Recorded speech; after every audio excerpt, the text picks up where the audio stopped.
তোর জ্বালায় না আমার ডাক্তারিতে লাটে উঠবে, বুঝলি? শোনো না কি হয়েছে বল। বাবা না একটা দারুণ জিনিস বানিয়েছে। কি বানিয়েছে? খুব মজার জিনিস। আমরা এখন বাড়িতে বসে রোজ আইসক্রিম খাবো। কি মজা না? মজার জিনিস হলো? খুব মজা, খুব মজা। বয়স যত বাড়ছে তত যেন ধিঙ্গিপনা বাড়ছে মেয়েটা। ডাক্তারবাবুর কেউ হয় নাকি মেয়েটি? না না, ওর একটা আতপাগলা বাপ আছে, বিনিমাধব বাবু। এতদিন বাইরে কোথায় কন্ট্রাক্টরি করতো, এখন গ্রামে ফিরে এসেছে সকলকে জ্বালাতে। ওই মেয়েটির বাবাই তো আপনার ওই শিশির ডাক্তারের মন্ত্রণাদাতা।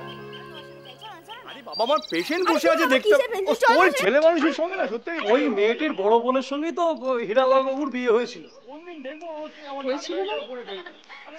না মানে এটা এখনো আইনত অসিদ্ধ হয়নি, তবে ওই হীরালাল বাবুর সঙ্গে এখন আর কোনো সম্পর্ক নেই। মেয়েটি ওর বাপের কাছেই থাকে। বাবার কাছে থাকে? তাছাড়া কি করবে বলুন দিদি, ওই রকম আতপাগলা বাপের হলো আতপাগলি মেয়ে, ওর সঙ্গে কেউ ঘর করতে পারে?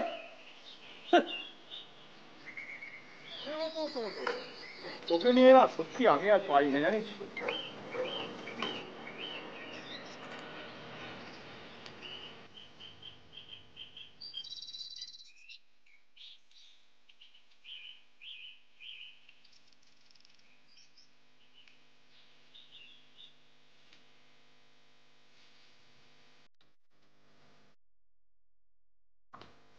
বাবা, ও বাবা, বাবা শিশির ডাক্তার আসছেন। কেন বাবার এখানে আসছে কেন? ওকে তো কল দেওয়া হয়নি। কল না দেওয়া হলেই বা, অন্তত সৌজন্যের খাতিরে তো তোমাকে দেখতে আসতে পারেন। সৌজন্য? বাবা তুমি আসতে পারি? আমি তো ভেবেছিলাম আপনি বোধহয় ভুলেই গেছেন যে রায় বাহাদুর অসুস্থ। ভুলে গেলে কি আর আসতাম? আসলে আমার দিনের সবচেয়ে জরুরি কাজ হচ্ছে ওই ডিসপেন্সারির দাতব্য রোগীদের চিকিৎসা করা, তারপর অন্যান্য দায়িত্ব কর্তব্য। বুঝেছি। আমার বাবাকে দেখতে আসাটা দাতব্য নয় বলেই বোধহয় তার গুরুত্বটা অনেক কম। আজ থাক, আমাদের এই তর্কটা বরং ভবিষ্যতের জন্য তোলা থাক, কেমন?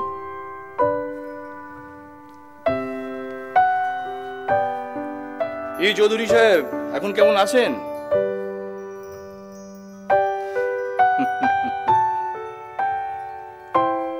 কি স্যার, ব্যথাটা কমেছে? হ্যাঁ তা কমেছে, তবে এরকম অকর্মণ্য হয়ে পড়ে থাকলে তো আর একটা অসুখে ধরবে। তাহলে মাফ করবেন, আপনাকে একটা কথা বলি? হ্যাঁ শুনতে তো হবেই, বলুন, বলবেন। না বলছিলাম কি, ওই রায় বাহাদুর খেতাবটা পাওয়ার জন্য যত লোককে আপনি খাতির করেছেন, না মানে তার সিকিবাগ খাতির জন্য আপনি আপনার এই শরীরটাকে করতেন না, আজ এরকম ভাবে শুয়ে থাকতে হতো না। দেখো ছোকরা তো অত্যন্ত বেশি কথা বল।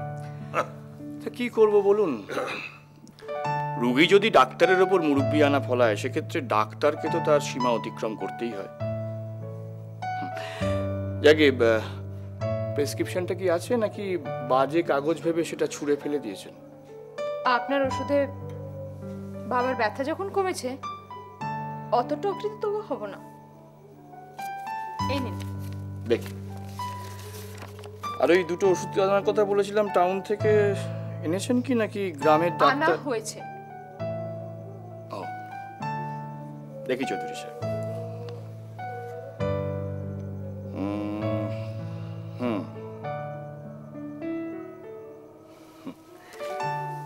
এই ওষুধগুলো এখন চলবে, বুঝলেন? আমি কয়েকদিন পরে এসে না হয় আর একবার দেখে যাব, কেমন? নিন। নতুন পাড়ায় আমার দুটো কল আছে, আমার যেতে হবে। আজ তাহলে আসি রায় বাহাদুর সাহেব।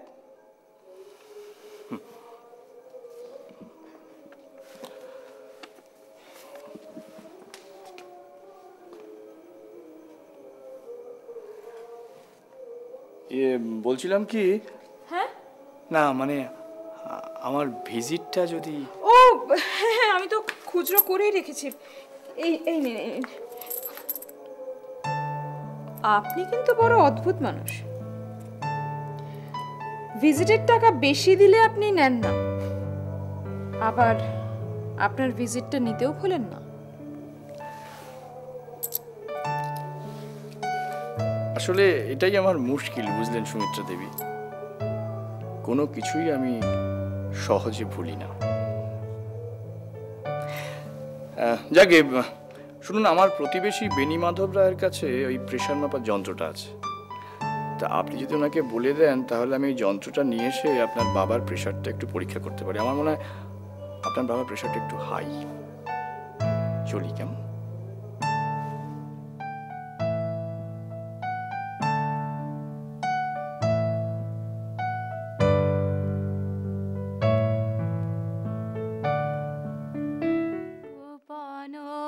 কথাটি রবে না গোপনে, উঠিল ফুটিয়া নীরব নয়নে গোপন কথাটি।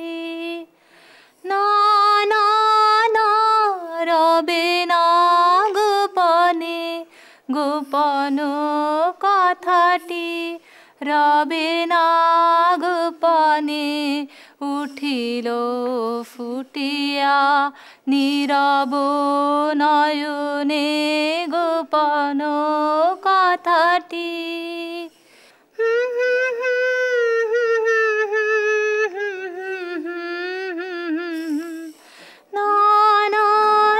আপনি চুরি করে কথা শুনলে অপরাধ হয়, গান শুনলে বোধহয় হয় না। আপনাকে তো ঠিক আমাকে চিনবেন না, আমি হলাম রায় বাহাদুর চুনিলাল চৌধুরীর মেয়ে। আপনি আসুন আসুন ভেতরে আসুন আসুন আসুন আসুন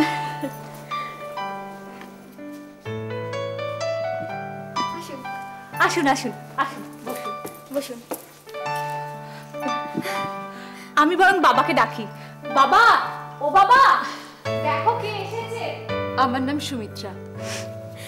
বেশ তো, আজ থেকে আপনি আমার সুমিত্রা দি, আমি ইলা। তোমার বাবার কথা শুনেছি, উনি তো খুব গুণী মানুষ। আপনি বলছেন গুণী, আর সবাই বলে পাগল। সকলের কথা ছাড়ো। আচ্ছা, ইনি তোমার দিদি বোধহয়? হ্যাঁ, দিদির নাম মীরা। ও, কই দেখি, বাহ, একেবারে যাকে বলে জগৎ আলো করা রূপ মায়ের। থাক থাক থাক থাক মা, থাক মা, বেশ বেশ। মা, আমি অধম বেনি মাধব রায়। কাল দেখলাম তোমাদের চৌধুরীর বাড়িতে আলো জ্বলছে, দেখে খুব ভালো লাগলো আমার। হ্যাঁ, আমাদের রায় বাহাদুর সাহেব যদি এই ভূষণাদি থেকে যান তাহলে আমাদের খুব মঙ্গল হয় মা। ইচ্ছে থাকলেও উপায় নেই, আসলে কলকাতায় এত কাজ না। বাবার শরীরটা হঠাৎ করেই খারাপ হয়ে গেল, তাই। হ্যাঁ হ্যাঁ, শিশিরের মুখে সব শুনছিলুম, খুব বিপদের কথা তো মা। তা উনি এখন কেমন আছেন মা? ওই শিশির বাবুর ওষুধগুলো পড়ার পর থেকে এখন একটু ভালো আছেন। আচ্ছা আচ্ছা। শুধু প্রেশারটা বড্ড বেশি। ও, হার্টের রোগীর প্রেশারটা তো যদি। আচ্ছা, শিশির বাবু বলছিলেন আপনার কাছে কি যেন একটা যন্ত্র। মীরা, মা দেখ তো পাশের ওই যন্ত্রটা আছে, ওটা আনতে একবার মা। তা তুমি দাঁড়িয়ে কেন মা, বসো না, বসো বসো। আরে আপনি এখানে? নিশ্চয়ই আমার বদনাম করছিলেন। না না, কি করে বুঝলেন? এতে বোঝাবুঝির কি আছে? শহরের লোকেরা তো আর গায়ের মানুষকে মানুষ বলে ভাবেন না। যদি ভাবতেন তাহলে আমার প্রেসক্রিপশনটা ভেরিফাই করার জন্য টাউন থেকে ডক্টর ঘোষকে আনতেন না। আপনি কি পায়ে পা দিয়ে ঝগড়া করতে এসেছেন? যদি বলি তাই। তাহলে আর একটা কথা শুনে রাখুন, শহরের মানুষেরা গ্রামের মানুষদের মতন পায়ে পা দিয়ে ঝগড়া করে না। চলো। মা মা মা মা, এটা কি হলো শিশিরদা? উনি এসেছিলেন আমার সঙ্গে গল্প করতে, আর তুমি ওনাকে রাগিয়ে দিলে। তুমি জানো না, এরা এমন কিছু ওষুধ আছে যেগুলো আসলে বিষ। চিকিৎসা শাস্ত্রের নিয়ম অনুযায়ী সেই বিষ শরীরের মধ্যে ঢোকালে অন্যান্য সমস্ত জার্মস নির্মূল হয়ে যায়। এক্ষেত্রে সেই ওষুধটারই প্রয়োজন ছিল। উনি চলে গেলেন বলে মনে হলো। যাকে দাও ওটা। দেখে গিয়ে কতটা বিষে বিষে বিষক্ষয় হলো। কাকাবাবু, আমি আজ আসি কেমন? আমি আরেকদিন শীঘ্রই আসছি, ভীষণ দরকার আপনার সঙ্গে। আজ চলি।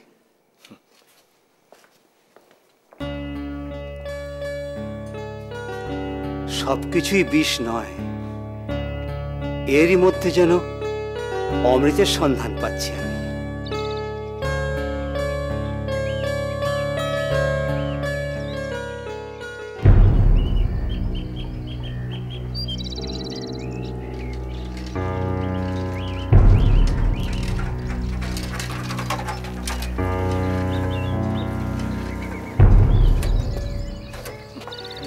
আচ্ছা, কি ব্যাপার কি বলুন তো? আপনার সঙ্গে কি একটু রসিকতাও করা যাবে নাকি? আমিও তো রসিকতা করেই তাড়াতাড়ি চলে এলাম। তাহলে তো দেখছি বাবার আগে আপনার প্রেশারটা একবার দেখে নেওয়া উচিত। না ঠিক আছে, আপনাকে আর ডাক্তারি করতে হবে না, অনেক হয়েছে। জানেন তো, হাসপাতালে একটা নিয়ম আছে, একবার রুগী ঢুকলে বন্ড দিয়ে তাকে ছাড়াতে হয়। আমারও কিন্তু একই নিয়ম। আপনি বন্ড দিন, আপনাকে ছেড়ে দেবো।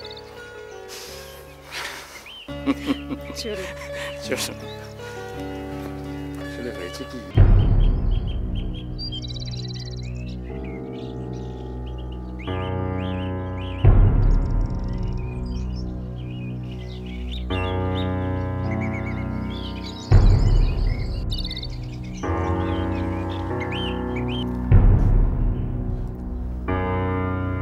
এই যে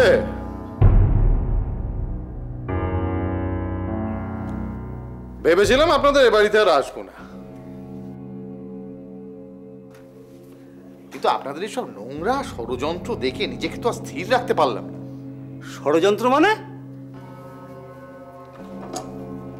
আপনারা ভেবেছেনটা কি? হ্যাঁ, 5 জনকে 5 কথা শুনিয়ে কাগজে বেনামে চিঠি ছাপিয়ে এই ডিস্ট্রিক্টের দখল নেবেন?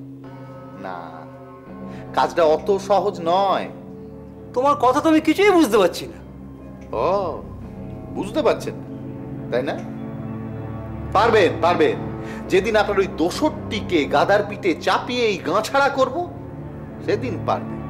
হ্যাঁ, বুঝতে পারছেন না, পারবেন। এই যে শোনো, এবার তোমার এই ধেঙ্গিপনাটা একটু কমাও। নয় নয় করে বয়স তো অনেক হলো, ওই সবসময় ডাক্তারের সঙ্গে হাসাহাসি, তারপর সাইকেল চেপে। না না না না, হাসি নয়, হাসি নয়। তোমাদের এবারই জামাই হিসেবে আমাকে অনেক কথা শুনতে হয়। জামাইবাবু, আমি আপনার জন্য একটা জরুরি খবর এনেছিলাম। কি কি কি জরুরি খবর? ওই যে রায় বাহাদুরের মেয়ে আর শিশির দা দুজনে মনে হয় স্টেশনের দিকে গেল। স্টেশনের দিকে গেল? হ্যাঁ, তাই তো মনে হলো। একটা গরুর গাড়িতে উঠলো। গরুর গাড়ি চেপে স্টেশনের দিকে? হ্যাঁ, আবার ছই ঢাকা। ছই ঢাকা গরুর গাড়ি?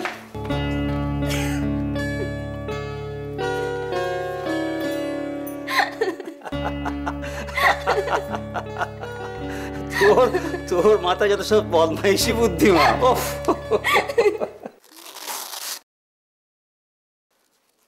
কি রায়বাহাদুর সাহেব, এখন তো আপনি ভালোই আছেন। তাহলে কালই চলে যেতে পারি? হ্যাঁ, সে পারমিশন আপনাকে আমি দিতেই পারি, তবে তার আগেই সিগারেটের বাক্সটা আপনাকে ছুঁড়ে ফেলে দিতে হবে। বাবা, এটা এখানে এলো কি করে? আমি যে গতকাল সব ফেলে দিলাম। একবারে সব ছেড়ে দেওয়া যায় নাকি? মাত্র কটা তো ওই হিরালালকে দিয়ে আনিয়ে রেখেছি। হ্যাঁ, তাহলে একটা কাজ করুন, বুঝলেন, আপনার ওই সিগারেট জ্বালানোর দেশলাই দিয়ে আমার প্রেসক্রিপশনটা পুড়িয়ে ফেলুন। তারপরে মনের আনন্দে সিগারেটে সুখ টান দিন। আমি চলি। কি এত তাড়াতাড়ি রোগী দেখা হয়ে গেল?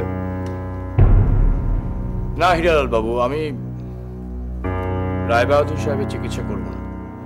আপনি এক কাজ করুন, ডক্টর ঘোষকে কল দিন। তাহলে তো আপনার আরো সুবিধেই। খবরের কাগজের খবরের সঙ্গে ঘটনাটা একেবারে মিলেই। ভূষণা গ্রামে চ্যারিটেবল ডিসপেন্সারির সব ওষুধ জাল, তাই চেয়ারম্যান সাহেব সেখানকার ওষুধ না খেয়ে অন্য ওষুধ খাচ্ছে।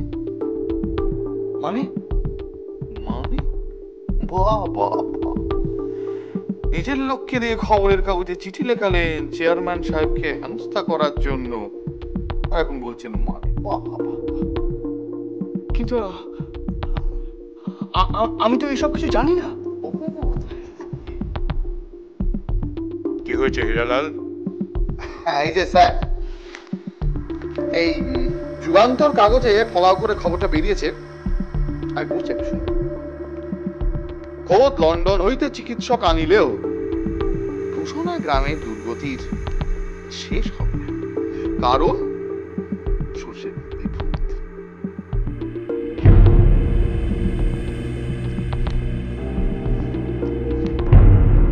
আরে ও বদমাস ডাক্তারটা থাকলো কি গেল, তাহলে তোমার কি যায় আসে? তুমি পড়ো। বাবা, ডাক্তারবাবু ভিজিটটা নিয়ম চক্র দিয়ে আসি।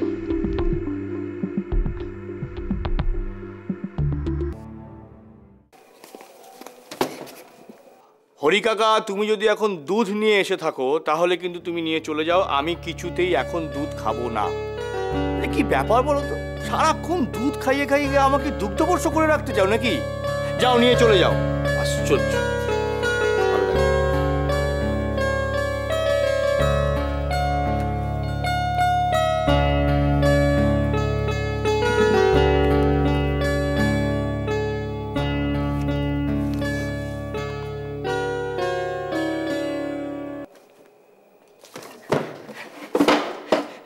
কি আপনি সকালবেলা আপনি ভিজিট না নিয়ে চলে এসেছিলেন, মনে হলো ঋণ রাখাটা উচিত নয়, তাই আপনার জন্য একটা উপহার এনেছি।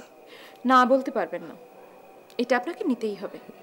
এ বাবা, আসলে না আমি আপনাকে হরি কাকা ভেবে কিছু, আমি বারণ করেছিলাম হরি কাকাকে কিছু বলতে, ভেবেছিলাম হঠাৎ করে এসে আপনাকে একটু চমকে দেব। হ্যাঁ, সেটা আপনি আমাকে চমকে দিয়েছেন, কারণ এরকম পেইনফুল উপস্থিতি। পেইনফুল উপস্থিতি? হ্যাঁ, বাহ, ফুলের মতো এরকম একজন সুন্দরী মহিলা একটা পেন হাতে করে দাঁড়িয়ে আছেন, এটাকে পেইনফুল উপস্থিতি ছাড়া আর কিভাবে সম্ভাষণ করি বলুন? থাক, আপনাকে আর বেশি পেইন আমি দেব না। কাল ফার্স্ট ট্রেনে আমরা এখান থেকে চলে যাচ্ছি কলকাতায়, আর সেই সুখবরটা জানাতেই আমি এখানে এসেছি। ও, যাই বলুন, আপনার বাবা অদ্ভুত এক জেদি মানুষ। জেদি ঠিকই, কিন্তু জেদের বসে যে মানুষ চিনতে ভুল করবেন এটা বুঝতে পারিনি। মানে? এই কদিনে আমি যেটা বুঝতে পেরেছি, জানি না কেন বাবা কিছুতেই সেটা মানতে চাইছেন না। আমি জানি এই কাগজে জেলা বোর্ডের সম্বন্ধে যে লেখা বেরিয়েছে সেগুলো অক্ষরে অক্ষরে সত্যি, কিন্তু বাবার কাছে এখন হীরালাল বাবুই সব, আর ওনাদের একমাত্র লক্ষ্য হলো আপনাকে এখান থেকে সরানো।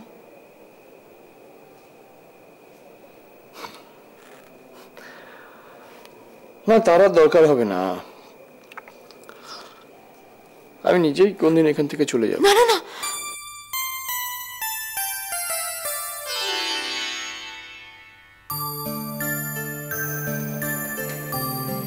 না, আপনি থাকতেই পারি, কিন্তু আপনাকে একটা কথা দিতেই হবে, সেক্ষেত্রে আপনি মাঝে মাঝেই এখানে আসবেন।